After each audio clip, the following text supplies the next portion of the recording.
I'm going to show you how to do grading for the ungraded practice quizzes. In the past, I've gone through the modules and changed all the practice quizzes, the Learn by Doing and the Did I Get This? I changed them all to graded quizzes so that they showed up in the grade book, just because it's a little easier to access them to grade that way. But I discovered that that's quite an onerous task, scrolling through the entire set of modules and looking for every Did I Get This and Learn by Doing, and changing them to graded quizzes takes a lot of time. I think this is quicker. So go to quizzes on your sidebar here. So you're accessing the quizzes, and these are going to be both the graded quizzes and the non-graded quizzes. I'll show you what I mean. It takes a little while to load up, but here it comes. I have a little bit of laryngitis today too, so there it is. Okay, so this first group is the assignment quizzes. These are the checkpoints, the mini checkpoints and the module checkpoints. So that appears here in the first grouping. The second grouping is the practice quizzes. These are the Did I Get This and the Learn by Doing. You would normally, I'll just hit the first one here, and you see that there are 2 questions and it's worth 2 points. So let's just go and see what we can look at here. You want this tool. Drop down that tool and it will show you the student quiz results. It will tell you that 24 students have submitted so far, and I know from looking here at this icon that there's no grading that needs to be done. There's really no reason for me to actually go and look at this, but I'm going to show it to you anyway. If you click on this, what you get is, on this side, the students who have taken the quiz. These are clickable, so you can go to their quiz and see what their responses were. So you can tell that. These are the ones who have not taken the quiz, so you can send them an email, say, what are you doing?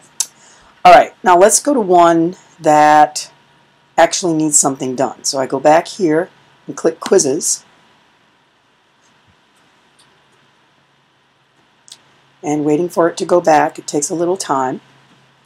But here we are. Now I know not all of these have open-ended questions to answer. The only ones that have questions, the only ones that you'll need to grade are the ones that have open-ended questions that the students have to answer.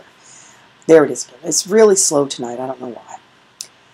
Okay, so let's go to, I can't remember which one. Let's look at the second one. It's so slow. I hate wasting our time. Well, I've already graded a bunch of these. I'm going to skip down to one that I'm pretty sure I haven't graded yet that needs grading. Let me skip down to this one. Show you what it looks like. All right, this one's all graded. You see this icon? There's nothing to grade here. So let's go back again.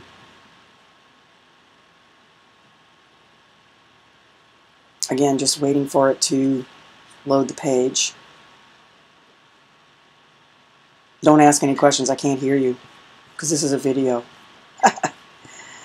It's just taking such a long time to load. Oh, okay. So let's see. Normally it doesn't take this long normally. Something must be up with my Wi-Fi or something. But let's go to this one. I think maybe this one needed. All right.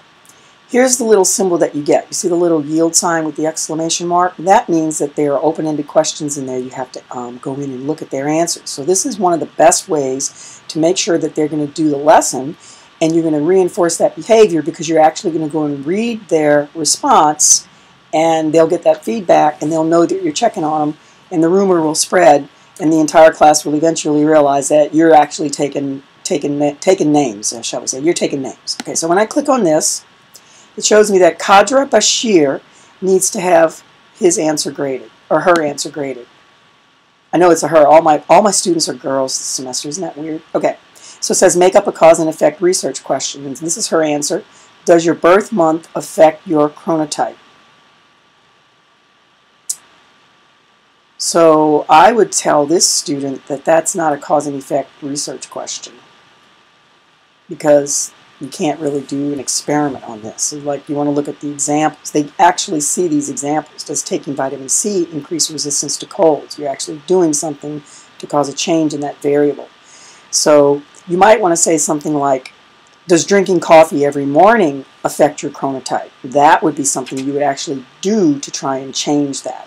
But you can't change your birth month or do anything to your birth month to change your chronotype. So that's not a good cause and effect research question. You have room here for comments, and you can actually make this little window bigger by just dragging on that little thing right down there. You can make it bigger if you want to. Fudge points are like if you just want to give them some points just for no reason, just because you feel nice or whatever. I don't know.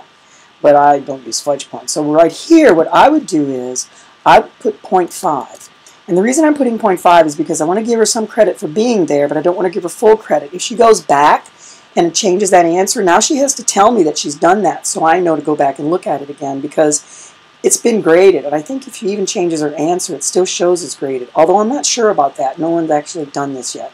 But anyway, you can then adjust the points in any way you see fit, and then just say update score. And, pardon me, you can say, I don't know if this works. Back to quiz. Right, back to quiz. So back to quiz will take you back to this drop down. Remember, that's where you can see, and now you know that there are no more students who have submitted an answer. But I'm confused about that because let's see what else is there. This student doesn't need any grading. Why? She got 1 point. Oh, okay. Well, some of these I've already graded. That's what I told y'all before. Yeah. So I've been kind of keeping up with the grading. This is how far I got before. So I'm going to ask them if they can do something to this. If I go back to this link here, or I'm sorry, go back to this link here. No, this link here. Back to this link here. Let's see how long that takes.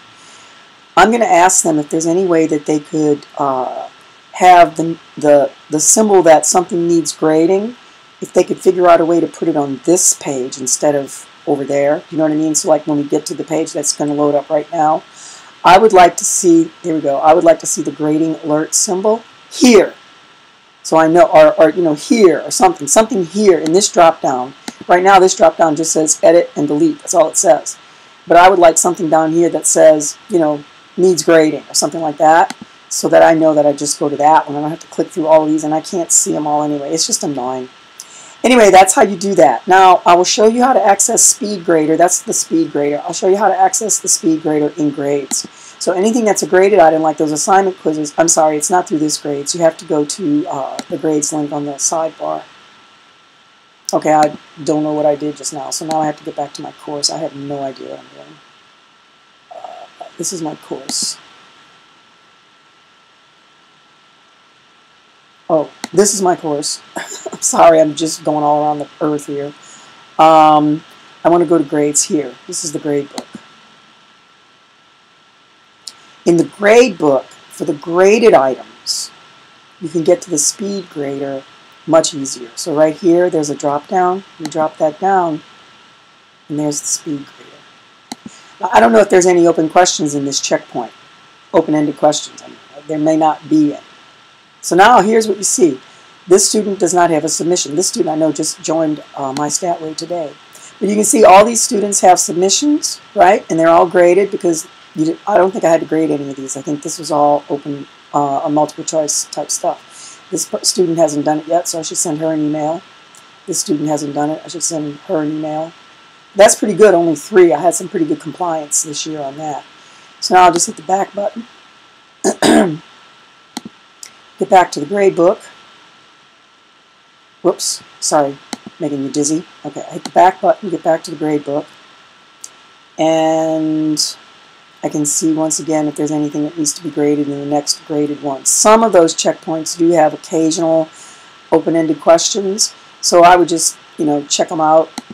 Most of them don't, I think, but some of them do. So you see here it says student design. Now watch what you can do. You can just drop down the whole thing and just kind of scan through. Just like that. And if the student has taken it, I think, yeah, if the student has taken it, you can, well, I don't know what this does. Let's see. If the student has taken it, let's see what this does. It takes us to her quiz. And we can look at it and see what she did. So now that I know this is all multiple choice. It's all multiple choice. Okay, well, that's longer than I wanted this video to be, but I was hoping that you could get to see how the SpeedGrader works. And now I think you can. All right.